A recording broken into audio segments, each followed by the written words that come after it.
DVC বোরো চাষের জল ছাড়তেই হুগলির খানাকুলে ফের ভাঙল বাঁধ।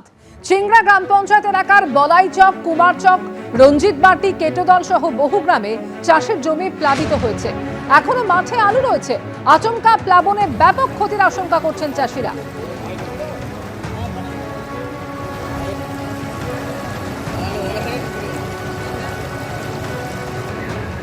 এটাও গরমের চাষের জন্য জলটা দেওয়া হয়। এবারে আমরা বর্ষায় আমি 3.5 বিঘা জমি ধান রুয়েছিলাম, ধান তো হয়নি। আবার এই এবার গরমের ধান রুইবো, ধানও হবে না। আলুতে জল উঠে গেছে, এবার খাবো কি আমরা? আমাদের এইটাই চিন্তা। হ্যাঁ, এত আলু শেষ হয়ে গেল। এই তো বন্যায় যে ঠান্ডাটা হয়েছিল ভালোভাবে বাঁধেনি, সেই কারণে হয়েছে এটা। এইভাবে জলে গেলে কিন্তু এখানে যে কটা গ্রাম আছে সকল গ্রামগুলোই প্লাবিত হবে চাষের জন্য। হয়তো রাস্তাঘাট ডুববে না ঠিক কথায়, কিন্তু চাষের তো ক্ষতি হলো। আবার বর্ষায় তো যা গেল উপরন্ত আবারও কিন্তু ক্ষতি হলো। তো এইগুলো সলিউশন গুলো ভালো করে যদি করে, এত টাকার বাঁধ করেছে, তো তারপরেও এরকম করে গাফিলতি করলে কিন্তু চাষিরা কি করে বাঁচবে? খাস কলকাতায় প্রতারণার জাল। একদিকে পার্ক স্ট্রিট, যেখানে নিজেকে সেনা আধিকারিকের পরিচয় দিয়ে আস্থ সেনা প্রশিক্ষণ কেন্দ্র খুলে প্রতারণার জাল ছড়িয়েছিলেন শেখ নাজিম নামে এক ব্যক্তি। খবর পেতেই পার্ক স্ট্রিটের ইলিয়ট লেন থেকে গ্রেপ্তার করা হয় তাকে। আর অন্যদিকে নিউ টাউনে কেন্দ্রীয় সরকারের আধিকারিক পরিচয়ে চাকরি টোপ দিয়ে পুলিশের জালে আরেক ব্যক্তি, নাম সৌরভ কুমার।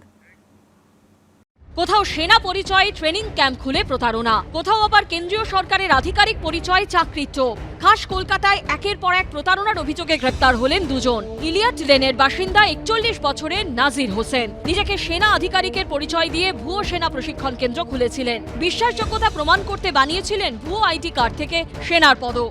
গোপন সূত্রে খবর পেয়ে শুক্রবার রাতে ওই ব্যক্তিকে গ্রেপ্তার করে লালবাজারের গোয়েন্দা শাখা। বাড়ি থেকে উদ্ধার হয়েছে কুকরি চিহ্নিত ক্যাপ বেল্ট, সেনার জুতো। কলকাতা শহরে একেবারে আর্মি বানিয়ে দেওয়া ট্রেনিং সেন্টারের হদিশ পেল কলকাতা পুলিশের গোয়েন্দা বিভাগ। এবং এই রকম ভাবে নিজেকে ভুয়ো আর্মির অফিসার পরিচয় দিয়ে এই যে বাড়ি রয়েছে, যেটি হচ্ছে ইলিয়ট লেনে, এবং সেই বাড়িতে কলকাতা পুলিশের গোয়েন্দা বিভাগ তল্লাশি চালায় এবং হানা দেয়।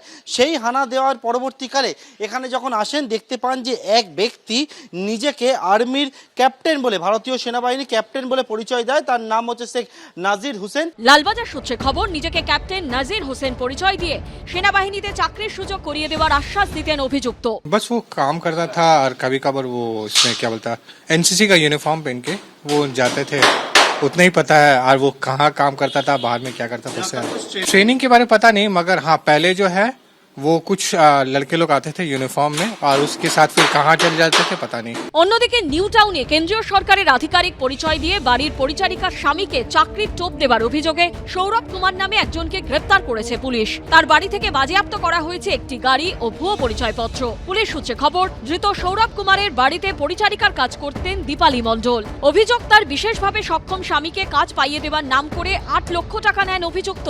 দীর্ঘদিন পেরিয়ে যাবার পরও চাকরি না পাওয়ায় সন্দেহ জাগে। টাকা ফেরত চাইতেই তাকে মারধর করা হয়, এমনকি প্রাণনাশের হুমকিও দেওয়া হয় বলে অভিযোগ। এরপরে নিউ টাউন থানায় লিখিত অভিযোগ দায়ের করেন দীপালি। আমাকে আমার স্বামী চাকরির জন্য ধাপে ধাপে 8 লাখ টাকা নেয়। নেওয়ার পরে যখন দেখছি চাকরি বাকরি হচ্ছে না, আমি ওনার কাছে থেকে পয়সা চাই। তখন ইনি বাড়ি গিয়ে আমাকে ঠেট করে এবং আমাকে সেলোথানিরও কেস করে যে আপনাকে সেলোথানি করবো, মারধরও করে। সেই জন্য আমি নিউটাউন থানায় যোগাযোগ করেছি। চাকরি প্রতারণা কাণ্ডে ধৃতের সঙ্গে আর কেউ জড়িত আছে কিনা খোঁজ চালাচ্ছে পুলিশ। পার্থপ্রতিম ঘোষ ও রঞ্জিত সাবের রিপোর্ট, এবিপি আনন্দ, কলকাতা।